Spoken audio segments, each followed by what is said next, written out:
Good afternoon and welcome to Chris 180's Lunchtime Live series. I'm Chandra Luckett, Chief Marketing Officer, and we thank you for joining us today. Crime and violence are two of the most searched terms when people think about Atlanta. Some say it's on the rise, others say it depends on how you look at it. But at the end of the day, there are neighborhoods, people, and children and families involved in any of those situations that you read or hear about on the news or on social media. But what's really being done to work with neighborhoods to strengthen those communities and build peace? Today, our Chris 180 Community Initiatives team is here to let you know what we have been doing over the past few years to really communicate and to help bring healing and peace to communities across Atlanta. We're excited for the conversation today. And as always, we ask that you be respectful in your commentary online. You can leave comments or questions for our panelists in the chat section on Facebook or Instagram, and we will answer those questions live. I will first turn it over to Janiqua. Hello, everyone. I'm Janiqua Cutnell, Chris 180 Cure Violence Atlanta Program Manager. Hello, everyone. Aaron Johnson, the MPUV Community Manager. Hello, my name is Chitara Alexander, and I'm a violence interrupter with Cure Violence Atlanta.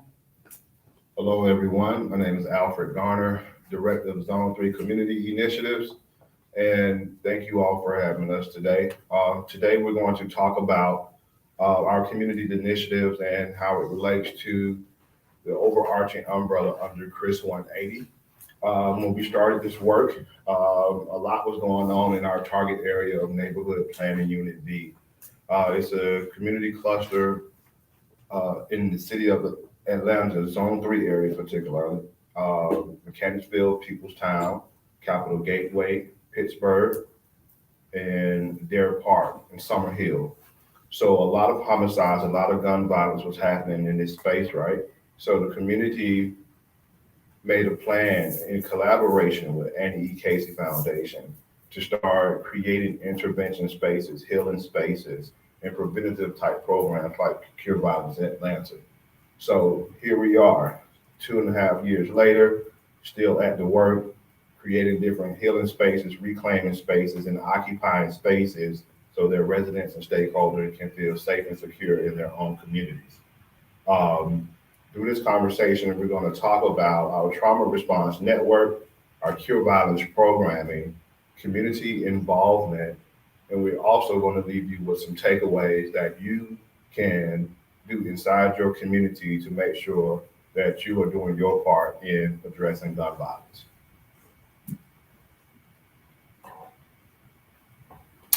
Hey, Aaron Johnson again, the MPUV Community Manager for Chris 180's Trauma Response Network. Just a little bit about the Trauma Response Network. We are a violence intervention program. We mainly focus on providing equitable healing resources for the community. 3 pillars that we stand by are I like to call CPR, affectionately CPR, as in resuscitating the community.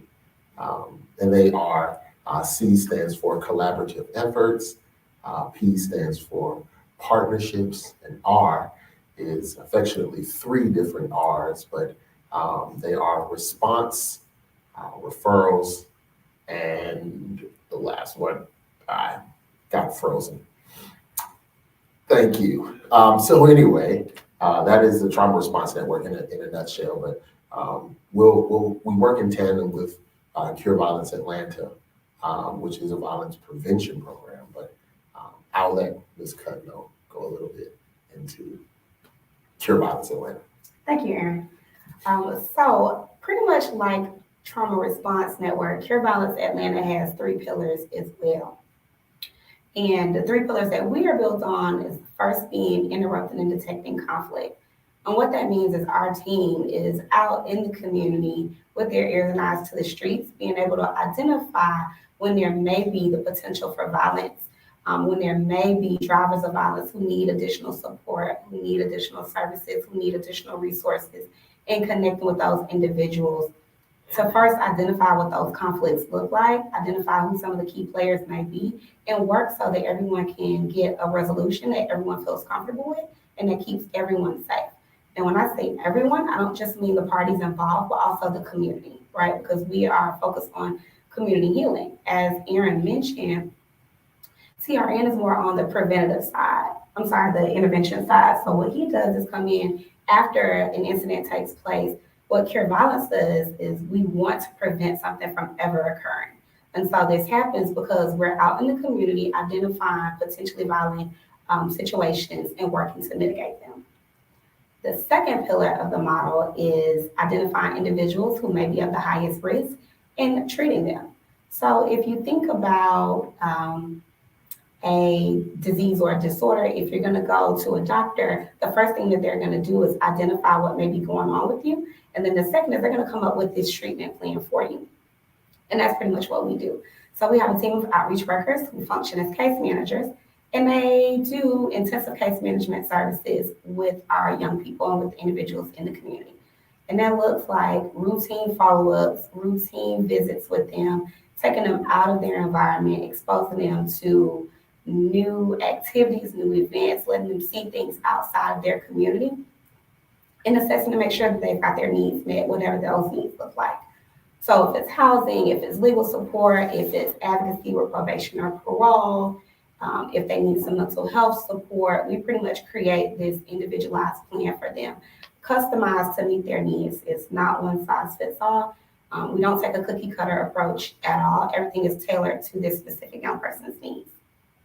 The third pillar of our model is changing community norms. We know that in some of our hardest hit neighborhoods, violence seems normal, but we want to let the community know. We want to stand and walk with the community and help them understand and even advocate for themselves and empower the community to say, this isn't okay in our neighborhood. This isn't okay in our streets. Our children deserve to grow up. Our children deserve to feel safe. Our elders deserve to feel safe. Everyone deserves to have equal access to all the community spaces without fear of violence happening here. And so we go out and we stand with the community and we send messages. It could be like a peace rally. It could be like a barbecue or march. We do peace pop-ups where we just want to talk to people in the neighborhood.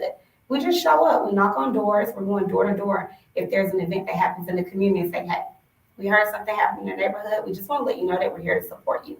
And then we invite them to come out and talk with us and then get involved with us. And slowly but surely, those things make a difference in our communities. So if we're looking at annual changes, right, last year we saw a 38% decrease in homicides. That's pretty much on brand with organizations that do this work nationwide. It may be even a little bit higher.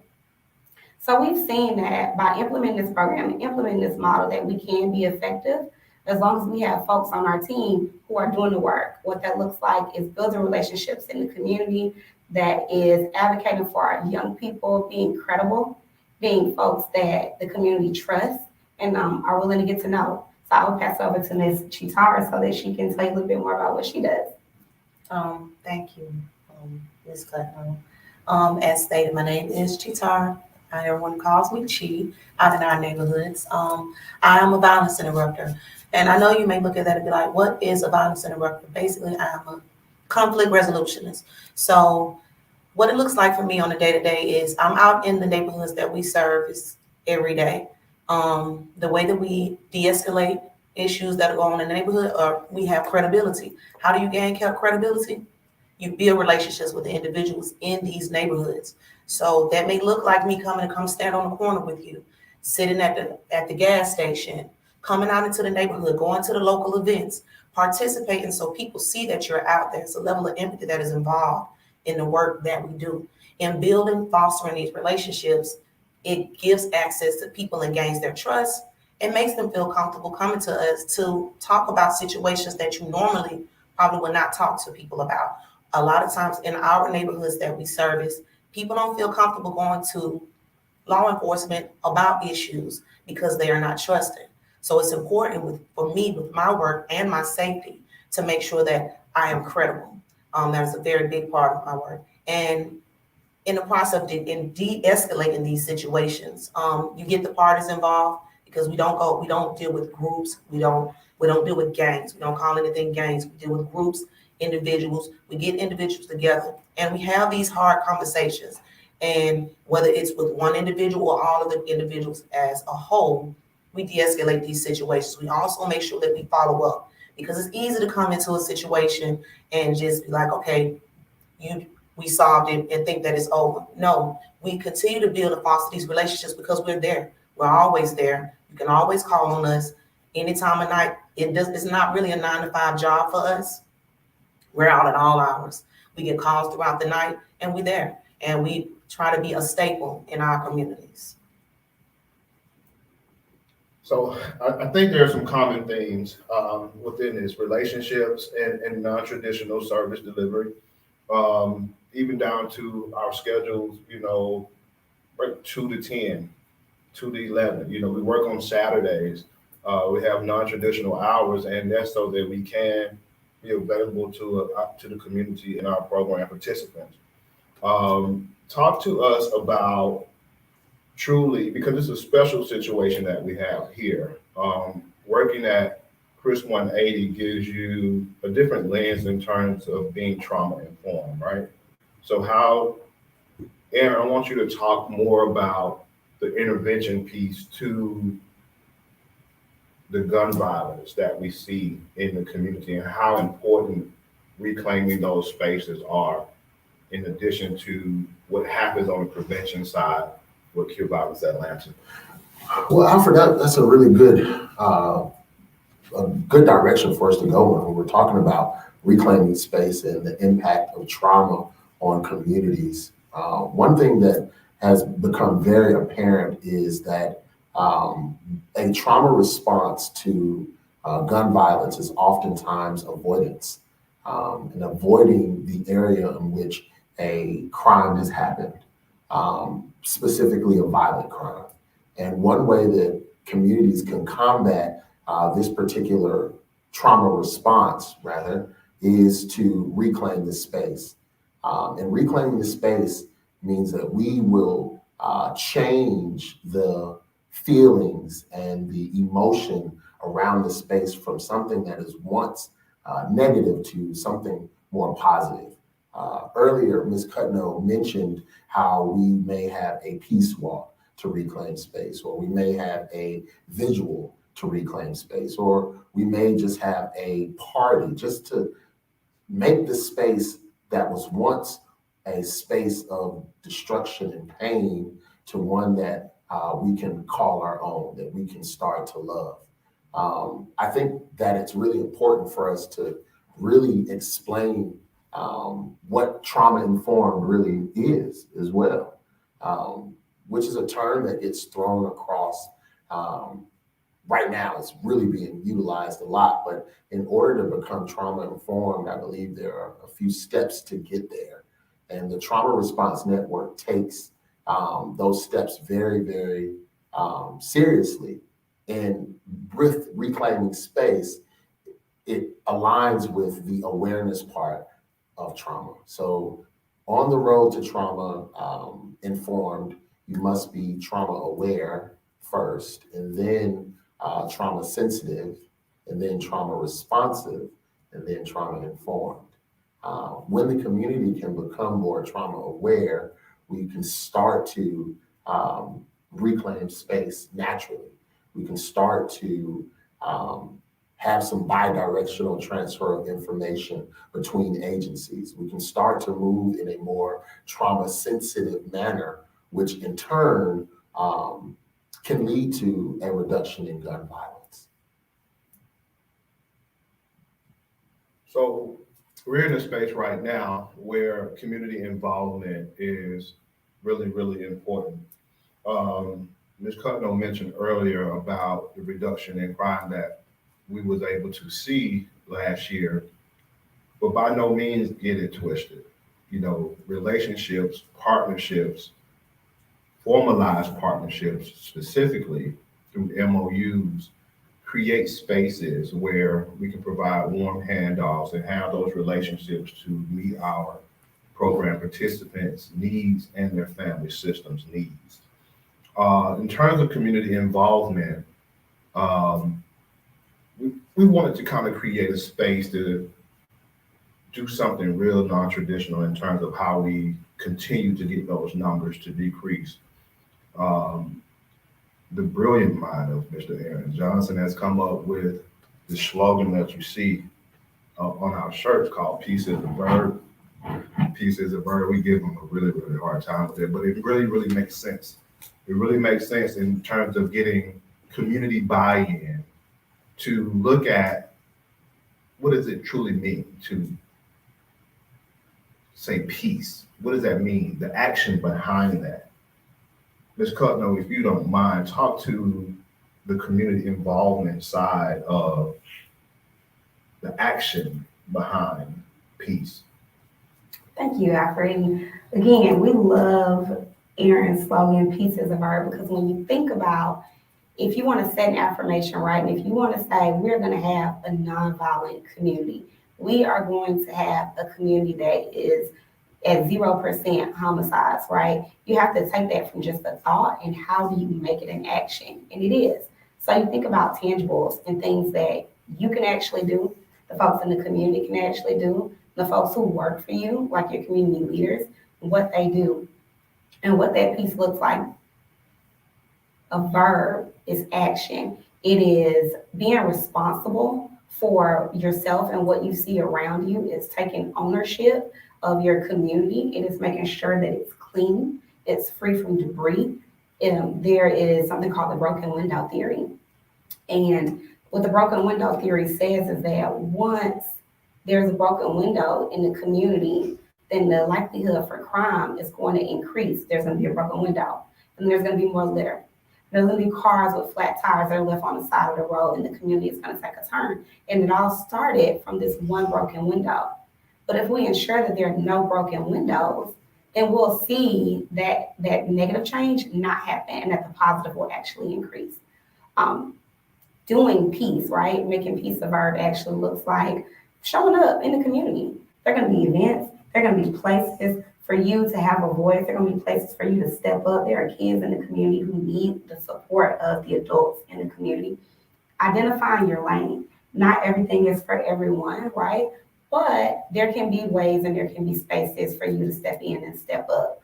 I do just want to iterate that not everyone has to be a leader and an activist and be employed and have this job title in order to do this work, right? It starts with us. It starts at home. It starts with talking to the neighborhood kids. It starts with identifying organizations in your community that you can get involved with. It starts with sharing a flyer if you hear about an event that some young people can benefit from. It starts with speaking up. If you see something, say something to some folks that can make a difference, like the team that you see in front of you. Talking to folks about conflict resolution, what that looks like, encouraging young people to walk away from things, being vulnerable and drawing on your own experience and sharing your past and some of the mistakes that you've made can sometimes be beneficial for young people to hear about and to learn about. Aaron, is there something that you'd like to add? Oh, I totally agree. I think that it's super important for us all to understand the idea behind action. And as you eloquently put, action looks different for different people. Action can be just becoming more aware, taking a class. Action can be cleaning up the neighborhood, like you said. It's super ironic that you even mentioned the idea of community cleanups. I'll give a really short story. Once I was running a quick program and we were cleaning up the neighborhood and a couple things happened and we were cleaning up every weekend. And one day we had to stop cleaning up because we just didn't have the funding. And I drove by the neighborhood one day and I saw the community cleaning up. I think that that's important for us I share that story because it's important to show that how a group of people can influence change and the power that we all have.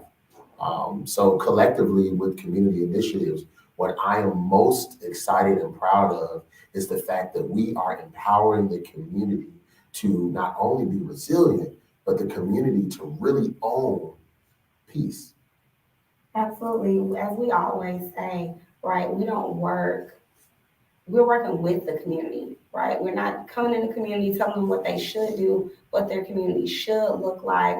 We are meeting with individuals in the community. We're meeting with the residents. We're meeting with the civic association leaders.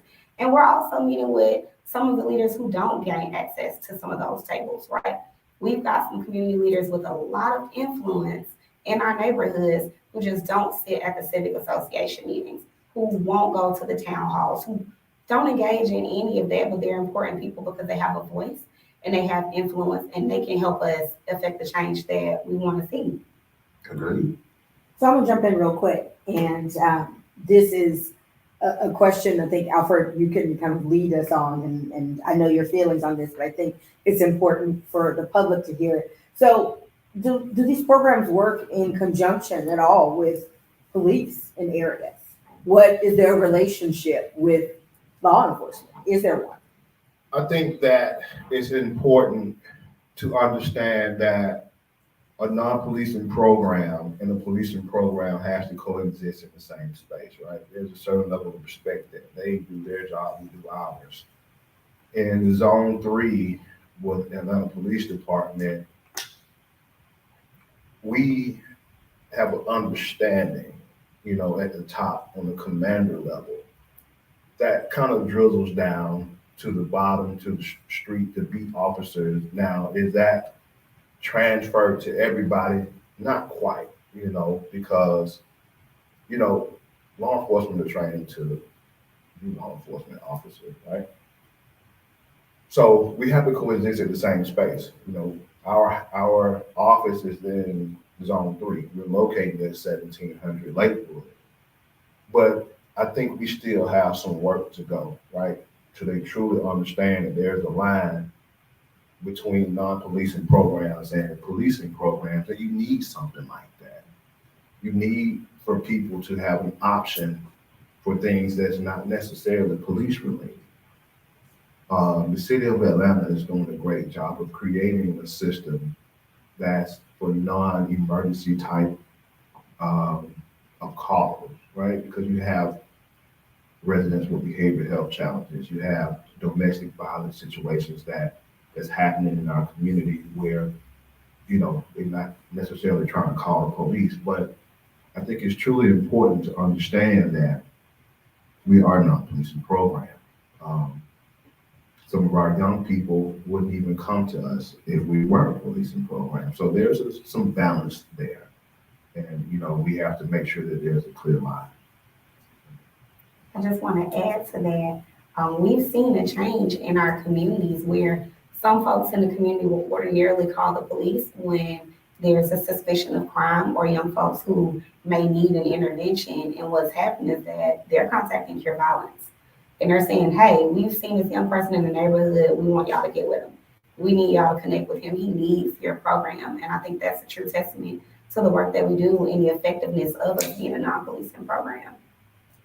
And I just want to also add that, and Ms. Chi, you can speak to this a little bit, and that's part of our norm changing, because that's the reality in the city of Atlanta. Our communities are going through some serious demographic shift. That's the reality. Everybody don't know how to communicate with our young people. So, in the ways that you can help and aid and be involved, make sure that you're culturally responsible when you're talking to young people in our communities, right? Because sometimes you can pour gas on the fire. And Chief, if you don't mind, kind of speak to what that looks like from your vantage point in engaging with young people in the community, and how you have seen, residents probably mean well, but do more harm than good. Yeah, well, we try to, we always say in our office that we like to meet people where they are. So that's why it helps to be from the community and be individuals that people can relate to when it comes to the job that we do, because it's easy for someone to just come to you and say that you should be doing this, right? You need to do this and follow this. But if we don't have the same types of shared experiences and you don't speak the way that I speak, I'm not, 9 times out of 10, the youth are not going to listen to you. they're not going to understand anything you're saying. And a lot of times they rebel. So you're right. And you have to be culturally conscious when it comes to this work. You can't just preach at people when you don't have the same shared experiences that they do. Thank you. Thank you for sharing that. I think we have a question online that we want to address. Yes, Norma asked, what is the best way people outside these communities where you serve can help? I think it's important to look at the entire community initiative. And we have had people outside of our target area want to be involved.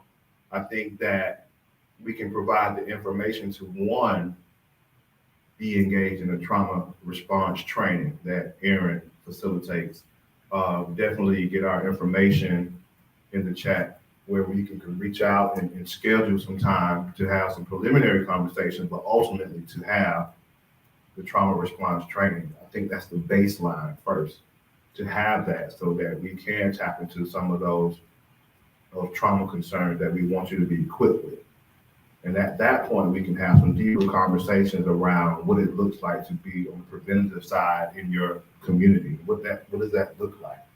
How much does it cost for something like that to take place? Because it is expensive, even though it's non-traditional.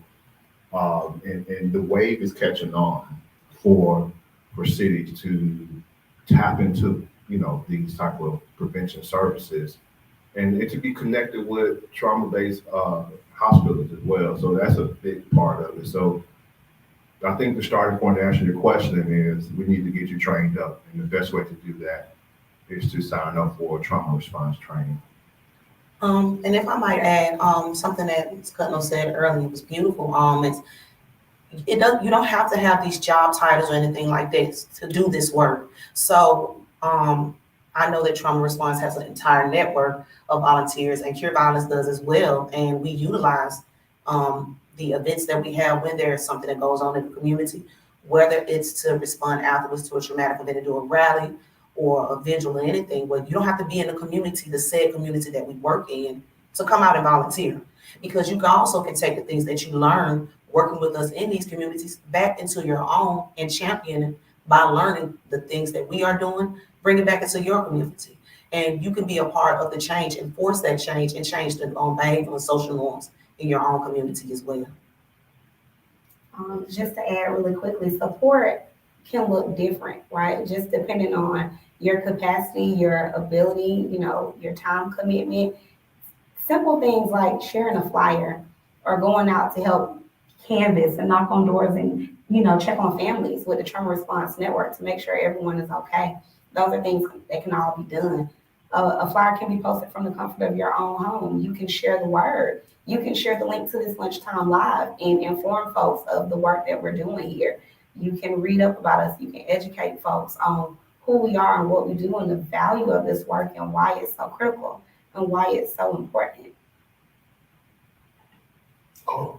So I wanted to double back really quickly on something that she said, and it reminded me in regards to communities and how the demographics are changing.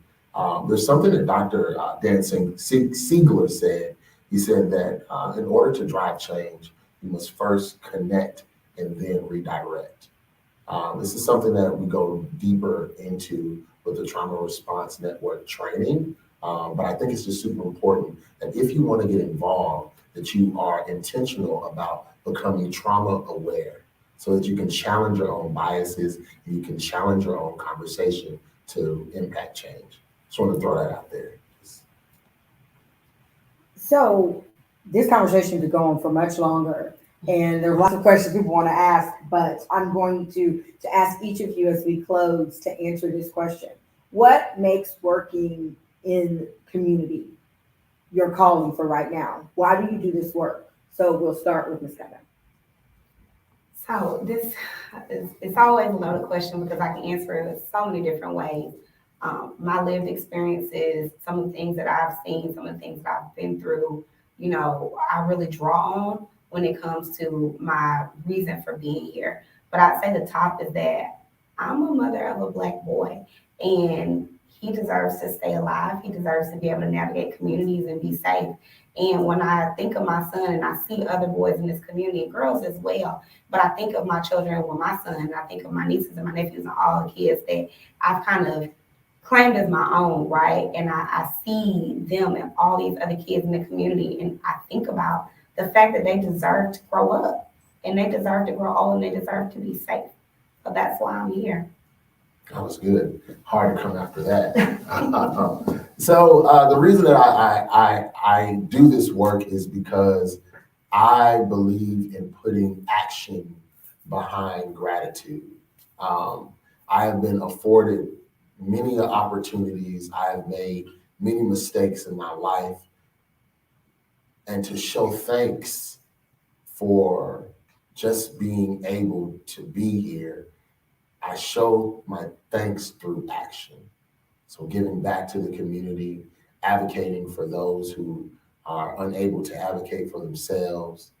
That is the main reason why I do what I do. I do what I do because it is a way for me to show gratitude through action. That was good as well. You said a couple of. On my end, as Ms. Cutnell stated, I am a mother. And that drastically changed my viewpoint when it came to life. And also being an individual that many have stated was once a driver of violence on my own, it gives me a different level of empathy when it comes to the youth and individuals in the community.